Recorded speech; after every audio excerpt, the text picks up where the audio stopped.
So if you're going, how do I become more emotionally intelligent?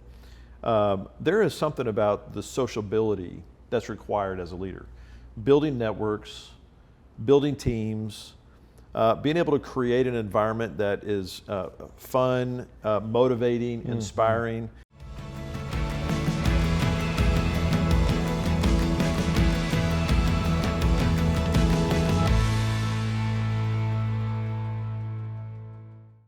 Hey everybody, welcome back to this week's episode of Between the Lanes. So glad you've joined us. If you are new, welcome. Our goal is to grow you as a leader so you know how to execute with vision and purpose. And if you've been with us for a while, you've seen us navigate all sorts of different topics, and we're excited to tackle another topic today that I think you're gonna love. Hopefully it's one that you can relate to and identify with. It's sort of I don't know if I'd call it a buzzword, but it's certainly one that in leadership circles today, it's one we're talking about. And I'll tell you what the topic is here in just a minute. Dad, how you doing? I'm doing good. Glad to be here. I'm just excited to be able to share with everybody that joins the podcast, and look forward to what God is going to say to us and through us. Yeah. Amen. Okay, so here's what we're going to do today. As long as people have been talking about intelligence, we have IQ, and we understand smarts and the ability to reason and everything related to intelligence. But the latest intelligence is emotional intelligence. Do you have emotional intelligence as a leader? And so I sort of smirk and chuckle on the inside a little bit thinking about this, because I feel like it's a generational thing that is the reason it's the latest sort of thing. Because I don't think the boomer generation talked about emotional intelligence a lot. Maybe the greatest generation, even the generation before the boomers. Yeah. I don't think they sat around in leadership circles and talked about emotional intelligence. Now maybe they should have. Perhaps if they would have, there would have been less hurt in generations to come. Because I think the idea of emotional intelligence is really, really critical, and that's why it's the latest thing that we're talking about. So I'm curious, let's just talk for a second generationally. Do you remember when you were in your, not the beginning of your career, but let's just say in your 30s or something, was emotional intelligence talked about at that point?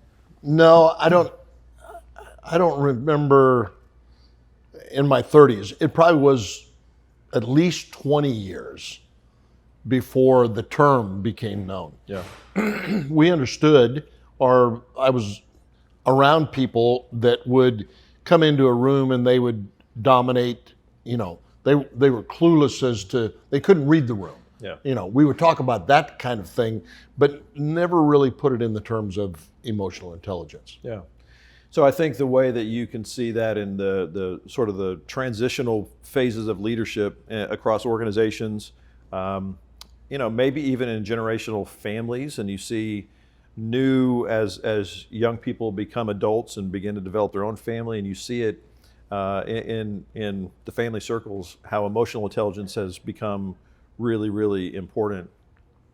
And thinking about generational, we were talking about just almost sort of a scriptural reference, and I don't know if this is a good one, but we alluded to it, so I think it's one to think about, because when you think about from generation to generation, what it looks like to adapt to what is relevant in that generation.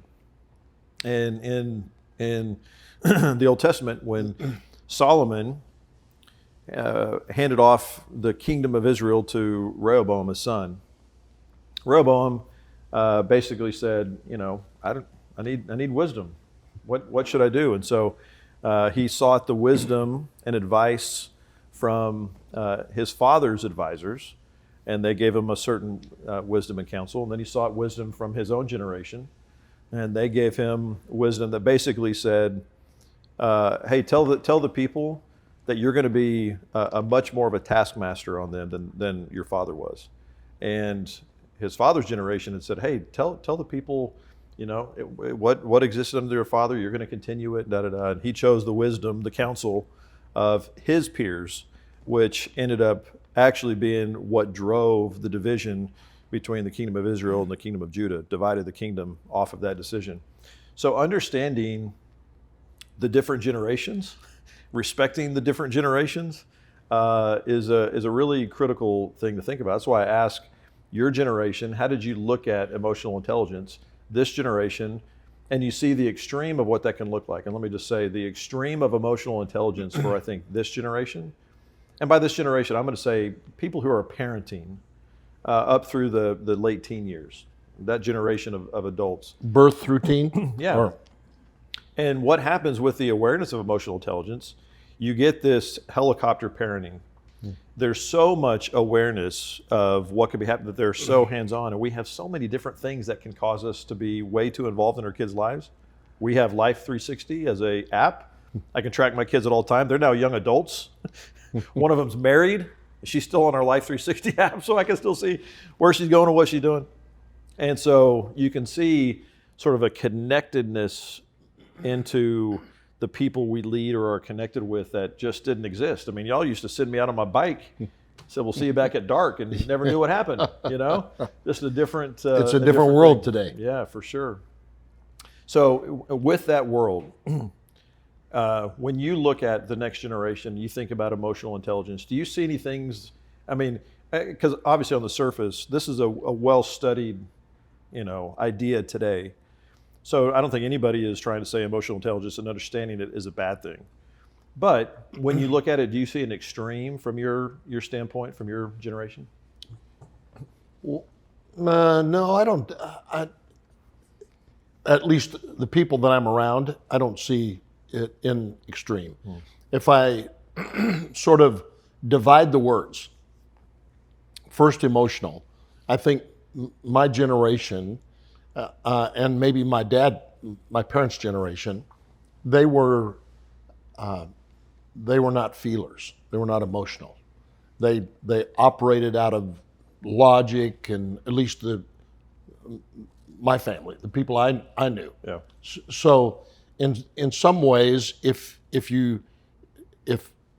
we say this is emotional intelligence, it's intelligence having to do with the emotional impact of things and situations that you're dealing with today. Yeah. Well, at least in my family, emotions had little to do with it.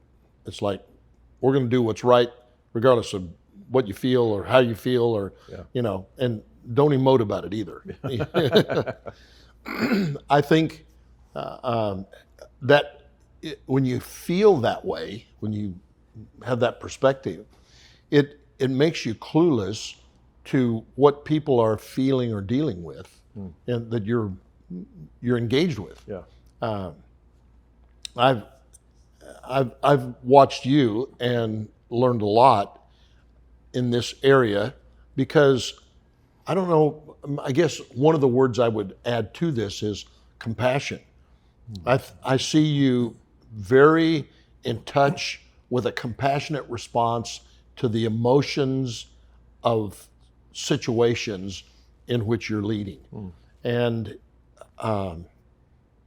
you need somebody that can sort of show you that way, because I think I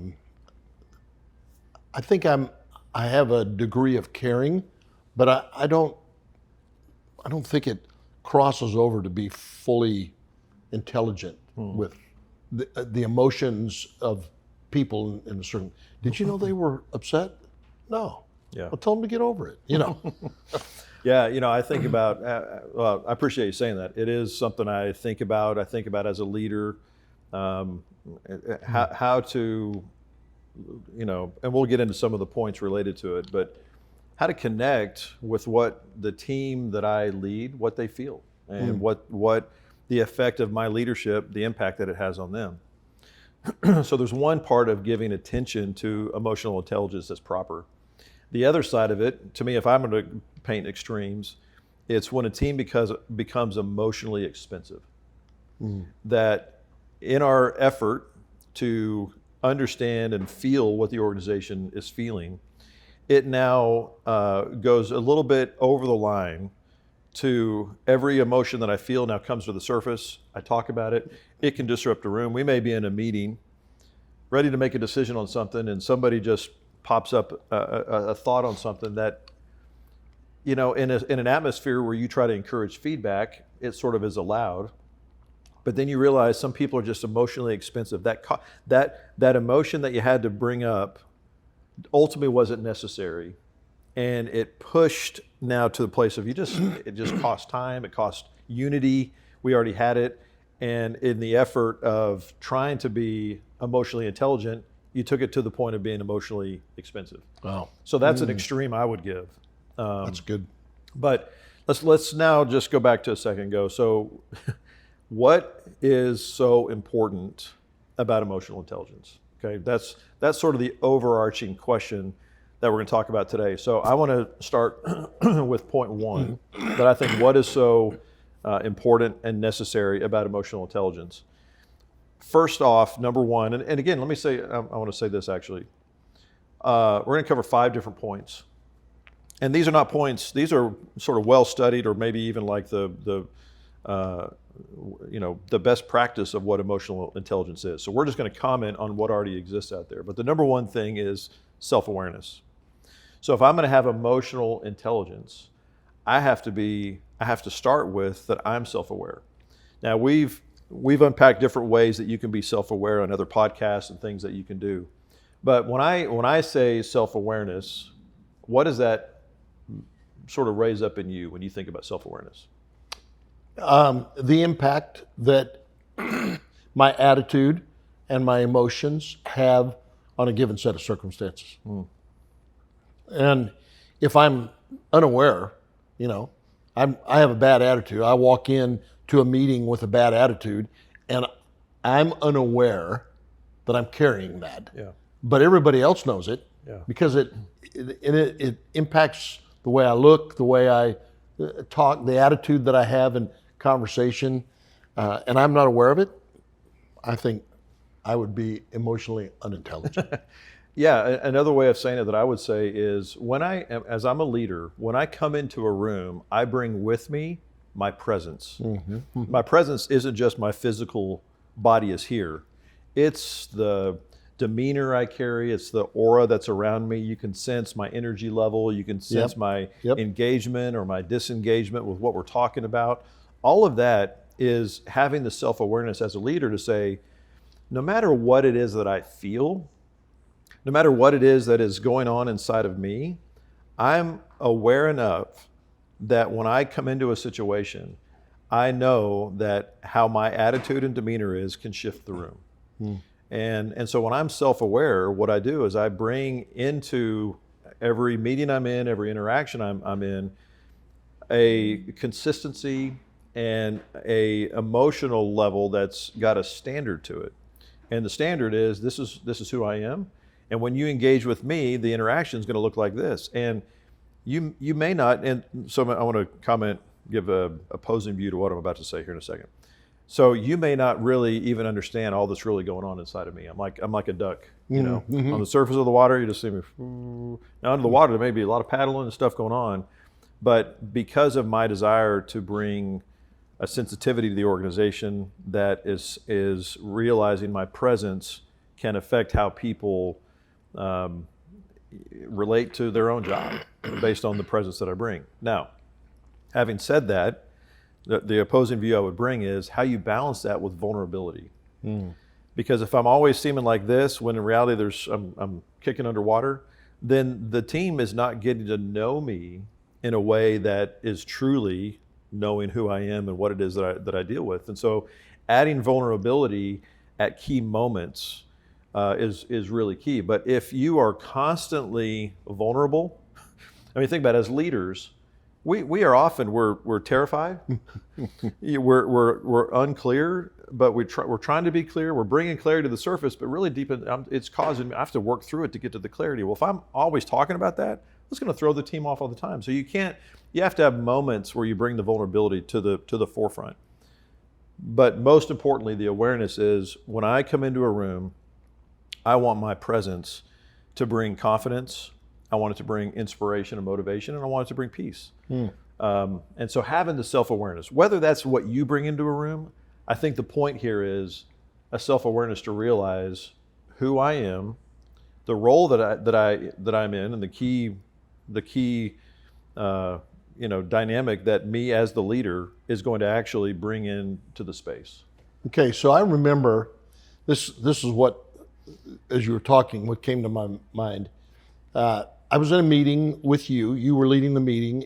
There were about 9 of us in the meeting, and there was a consultant that was speaking to us. And it was the start of the day, and the consultant said, let's go around the room and tell a story about yourself. Anything funny, anything you want to say.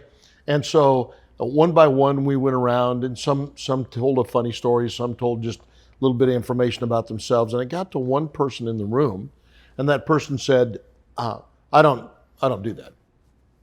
I'm not into that.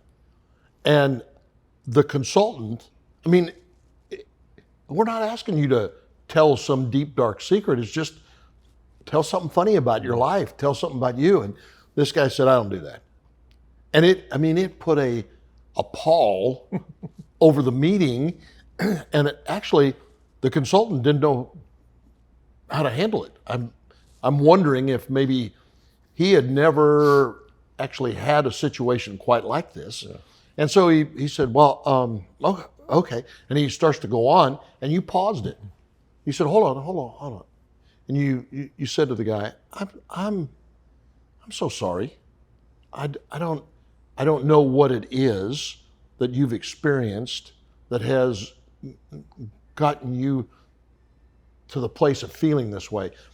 Your emotional intelligence of what was happening in the room was an amazing demonstration of your leadership. And you were compassionate, you were kind, you were sensitive in reading the moment. And I guarantee you, if you wouldn't have done that, and you would have allowed, well, the consultant's here, I'm going to let him deal with it, that would have been a conversation for years to come among the team of, can you believe how weird that was? And you injected something into that scenario that really was needed. And it was what I would today say you were very emotionally intelligent in your leading in that meeting. Well, thank you. I remember that situation very clearly. And I think it is a great example. I'm not trying to, thank you. But I do feel like that moment, it was like, it was a very strange moment, but required something. Yeah. I was thinking as you're saying it, I think a lot of times what makes leaders unable to be emotionally intelligent, or let's just even say emotionally aware, is capacity. Meaning they haven't given themselves enough mental capacity to be able to be present in a moment. So a lot of times leaders overload themselves with a bunch of responsibilities that prohibit them from seeing the needs of their team. So they've got all the different things that they're thinking about that have to do with running an organization. But whenever you have ways to empower others, offload those responsibilities, and realize my chief job as a leader is to connect with my team and lead an organization through them, then I organize my day, my mind, my thought life around a priority that says I have a capacity to see you. And if I were to say overarching, emotional intelligence to me is summarized in I see you. And in any situation, I recognize how you're responding to this situation. It's not just about me, but it's about how you're responding to this situation. And I've actually thought about the way you led in that situation as a sort of a learning moment for myself, because were I to have been in charge of that meeting, I would have stepped in and transitioned. I would have been frustrated with the person, and probably they would have never been in that that level of meeting with me ever again.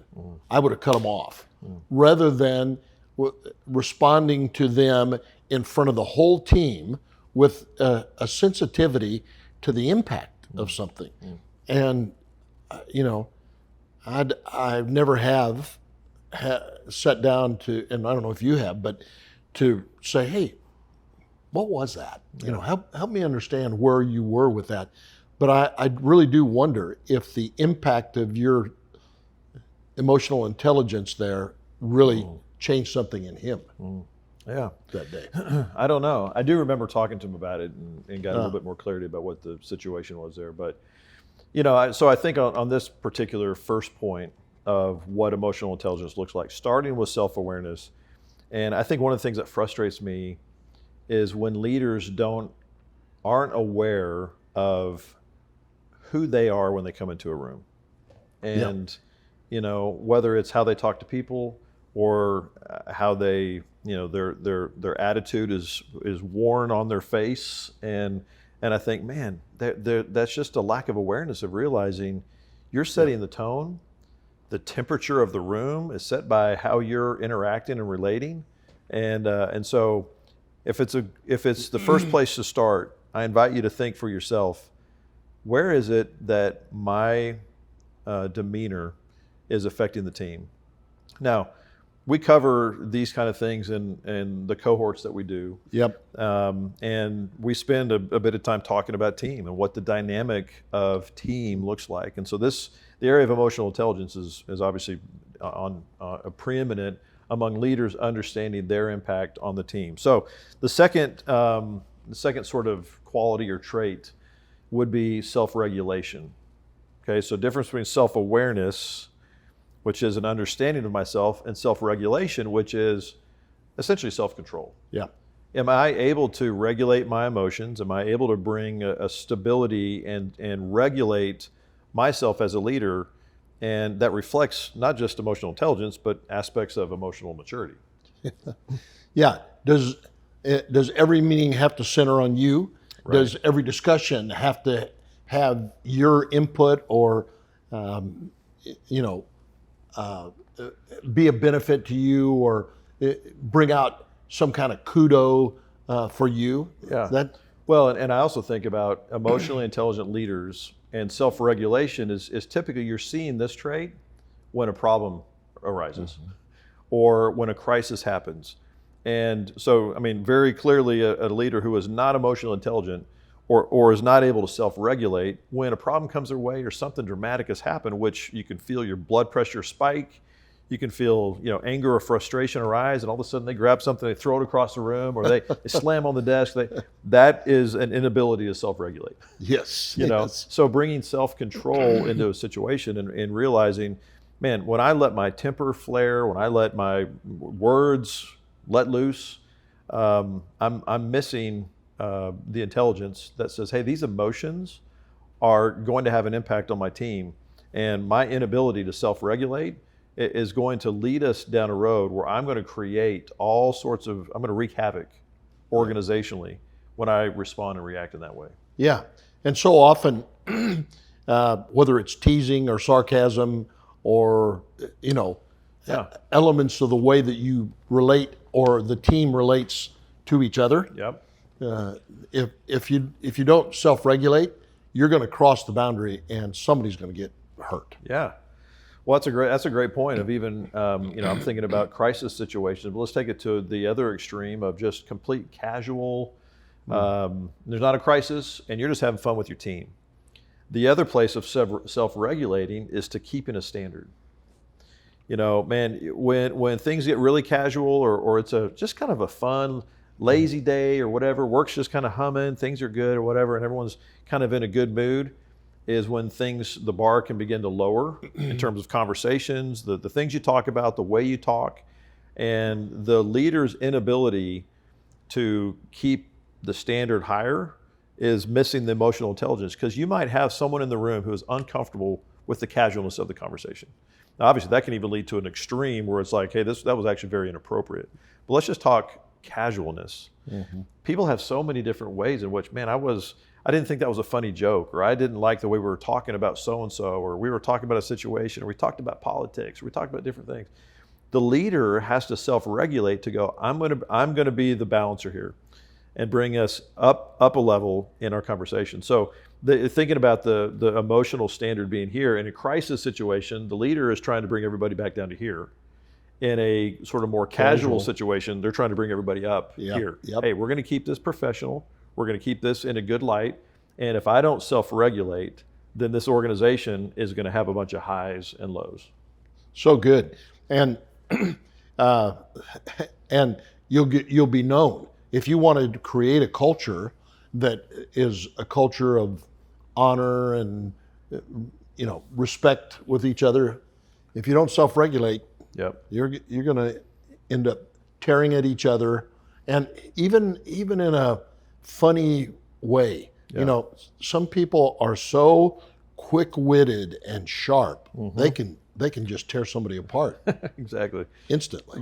Before you know it, you've turned something, just a good, funny, humorous situation, into a roast. Exactly. That's the last thing you want to do, is be roasting somebody on your team. Okay, third point related to emotional intelligence, we've touched on a little bit, but it's the trait of empathy. So again, I think about leaders who are high command control, sort of high D personalities. They're at the front. I think about it like if they're a boat and they're just driving ahead, they don't care who's bobbing behind them. They've run over people. They're looking, the wake that's behind them is just heads bobbing there in the water. And so if you're that kind of leader, the inability to get into a person's life and understand that person and see that person is the essence of empathy. The difference between sympathy and empathy. Sympathy, I look at your situation and I can feel sorry for you. Empathy, I actually get into your situation. I feel for you. I feel what you are feeling. Now, we're talking about emotional intelligence. So this point of empathy, when I think about things like Strength Finders, which has empathy as one of its traits, and I've talked to people before, it's like, man, it's like number 35 on my strength. Empathy is really low. Okay, that doesn't necessarily mean you're a bad leader. I was in fact talking to a guy who is a very good leader, and he actually made that point. He said empathy is like number 34 or 35 on my Strength Finders. And yet I know this guy, and I'm like, that absolutely shocked me. He seemed like a very empathetic leader. Well, he's learned, what does it look like for me to overcome this low self-regulate. strength? I'm self-regulated. So I recognize how important empathy is in leading people. And so I know that I have to pull myself up from the lack of strength in this area of empathy. And so I fill that gap by understanding and learning what it looks like, because it doesn't come natural to me. Yeah. And empathy is such a difficult thing to separate at times between compassion and being compassionate and being empathetic. Yeah. And too often in command and control environments, it's like somebody who is being vulnerable to tell where they are in the situation. A non-emotionally intelligent leader will say, wah, wah, let me call the wambulance for you, Right, yeah. And you totally miss an opportunity to step in to the situation that they are emoting about. Yeah. Yeah, and I think about the sort of the biblical mandate we have, which is really to love. And what does love expressed through the lens of empathy really look like? I mean, how can I think about 1 Corinthians 13 and think about what all it says about love. How can I be that if I don't actually allow myself to get into someone's life? Again, what makes me think, I think, unless you're just a really cold-hearted person, everyone's got an ounce of empathy that rises up. I think oftentimes what makes us not empathetic is not allowing ourselves to have enough capacity in us to be able to get into someone else's world. I talked about this a second ago, but it just applies so much through this whole conversation, in that if I don't have the capacity to be able to get into your world, then I won't be able to give it the right attention in my headspace. And if I don't give it attention in my head, it's not going to have any space in my heart. Yep. So many of the miracles that Jesus did, it says he was moved with compassion, Exactly. and brought about a miracle. Yep. So a willingness to step into someone's situation is critical as we lead them. We can't stand off and say, "Man, sucks to be you right now." Yep. We've there's it, I don't. What I'm thinking is, too often the difficulty in responding to these kind of things is, I don't know. I have sympathy for you, but I really don't know what you need right now. Yeah. And because I don't know, I'm uncomfortable, and so I ignore the opportunity to step into what may be needed. I had a guy that I worked with who was very low in empathy, and he recognized it. So the great thing about his emotional intelligence is he was self-aware to go, I know I'm low in this. And so he made sure he surrounded himself with at least one other person who was high in empathy. And so I guess I'd say this to people who go, man, what am I supposed to do? I can't create empathy in me when it's not there. I would say each one of these things, what you do is if you put the word in the middle and you go, if I'm high over here, then I need to balance myself out with something else. So I'm really low over here. I need to go high on this side. So if you find yourself and you go, I don't know how to do that, that's okay. But have somebody in your ear who does know how to do that, so that they will give you attention. Go, hey, I don't know if you noticed this. You may not have known, but so and so came in today, and their family is struggling. Everybody's talking about it. We know about it. I don't know if you know about it, and that's probably affecting how she's working today. Oh man, now I can get into their world. But if I didn't have somebody around me, if I'm not wired that way, somebody didn't fill me in, that's going to be a huge gap and could actually cause a lot of damage on the team. Yeah, and in corporate settings, we start thinking about, well, I can't really respond to you in your need, because if I do that, then I got to do it for everybody. And I can't. I don't want to be seen that way. I don't want the organization to go that way. Yeah. Rather than saying, look, I know you have a need and you're hurting right now, and I want to at least, even if it's not something you can't buy them something, at least to go with them where they are is a big deal. I heard a principle that I really like, because as a person, as we think about executing vision and making things happen, one of the key things that sort of eventually gets you to mind is, how do we scale this? And so what can be a pressure that feels as you begin to scale things is if I can't do it at scale, then I'm not going to do it. Or I've got to figure out how I'm going to scale. And if I don't figure out how to scale, then we're going to just do something else. But in thinking about empathy and being personable with somebody, I like what I heard is that do for one what you wish you could do for all. Yeah. Now, so that's when you think scalability, you may prevent your mind from going, I can't just, as a leader, I can't do this for that one or whatever, because then I'd have to do it for everybody. That's the scalability fault you're finding there. Empathy says, I may not know about everybody's, but I know about this person's situation. And I'm going to do for them what I wish I could do for everybody, for every situation that I would know about. Being able to apply that actually is sort of a metric to be able to go, if I allow myself to go into it and forget about, hey, if I did that for this person, this doesn't scale. Well, do for one what you wish you could do for all. Yeah. And now you find your empathy level going higher. I heard a story one time that I think illustrates the point you're making. It was actually a story about Southwest Airlines. A pilot on one of their flights witnessed a dad who had a young child. He was apparently, there was a separation or a divorce, and he was flying the child to be with the child's mom. And so he got a pass to get by security and everything, walked him all the way down to the plane. And the child is being handed off to a stewardess, and the child does not want to go. And the pilot is watching all this, watching the dad who's struggling and letting the child go. And the child. And so he steps out from the doorway of the cockpit and says to the dad, what are you doing for the next couple hours?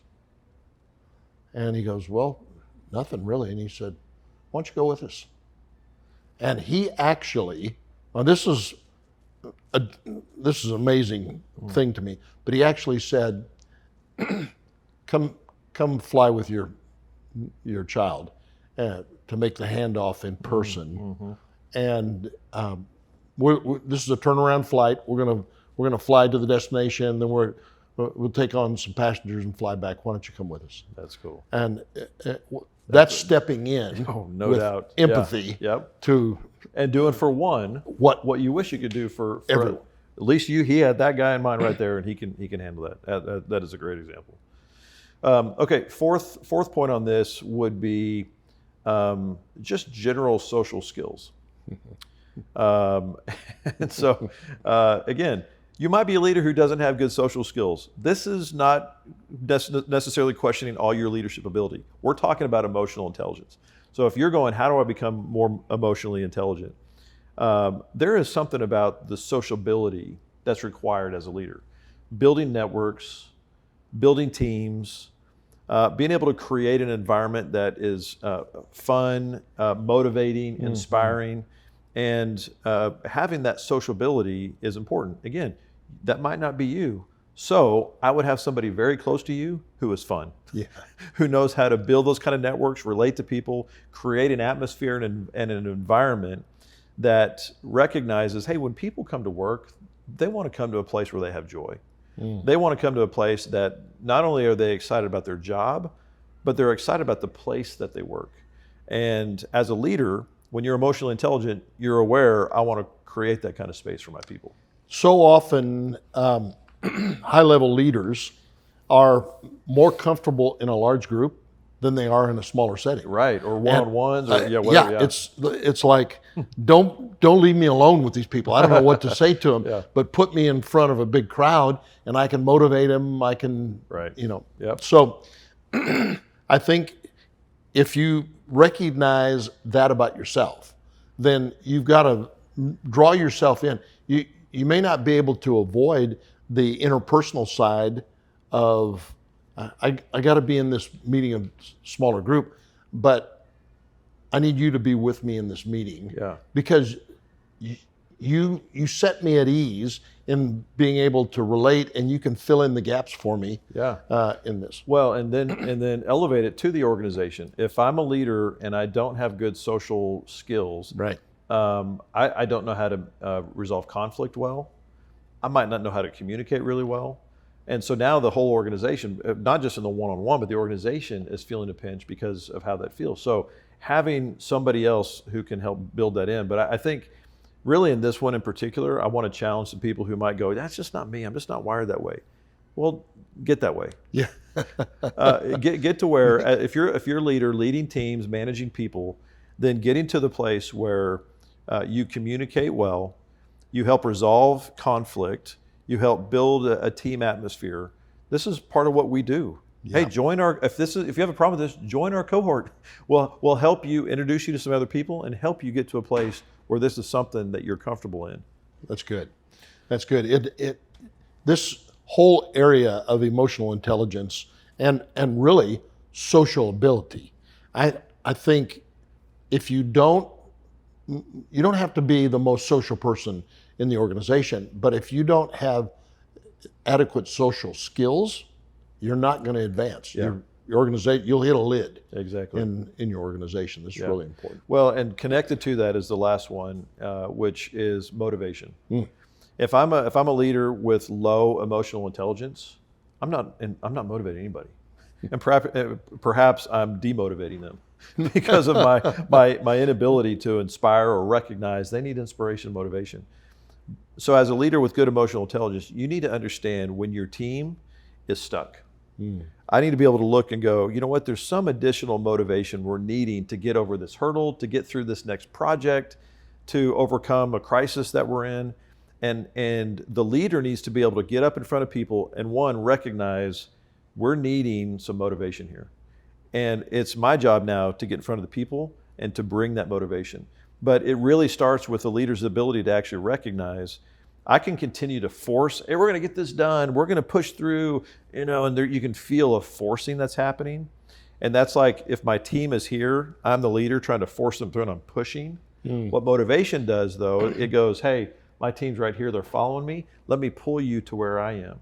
And as I pull you forward, you're motivating because you're seeing where we're going, and my ability to recognize, you need to see that, you need to understand that, reflects my ability to have the emotional intelligence that's needed. Yeah, organizations have a emotional reflection.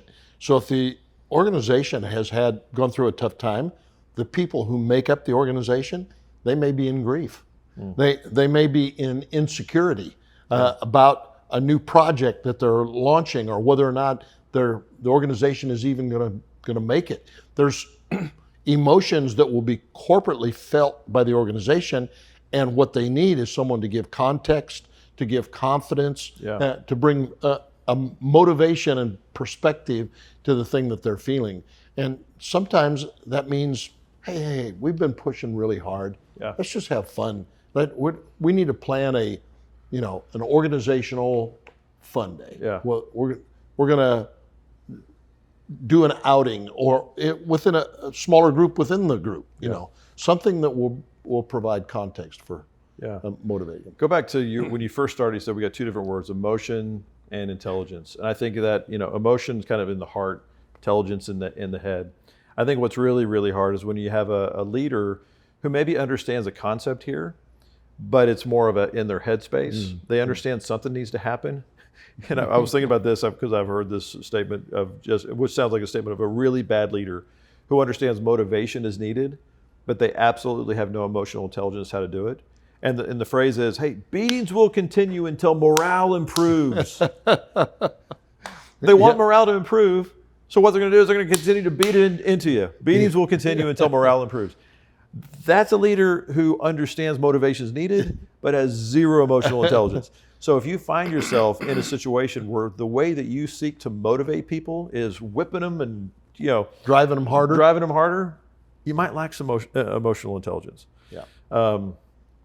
Okay, I think we've hit the main points here. I want to say, even though you gave me kudos in one of the stories you told, I think you're a leader who's highly sensitive to your team, the people that you lead. You connect very, very well emotionally. I think you have high emotional intelligence, and I've learned everything I know from you. So thank you. I hope today you're inspired to recognize the importance.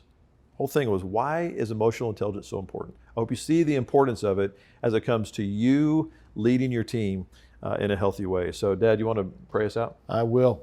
And then just a word of encouragement. You may think, I'm not very good at this. You can be. You can concentrate on this. You might think, I'm really good at this. There's still room for improvement. You go to your team and say, hey, what do we need? How can I be more involved, more empathetic, more compassionate in my leadership? And see what kind of feedback you get. Yeah, that's good. Okay. Lord, thank you for today and for every leader that's watching this. Lord, we look to you as the one who is the most compassionate, loving, caring, connected God that knows everything about us and is sensitive to our needs. Help us to emulate that in our leadership in these days. And Lord, we'll give you praise. In Jesus' name, amen. Amen. God bless you. See you next time.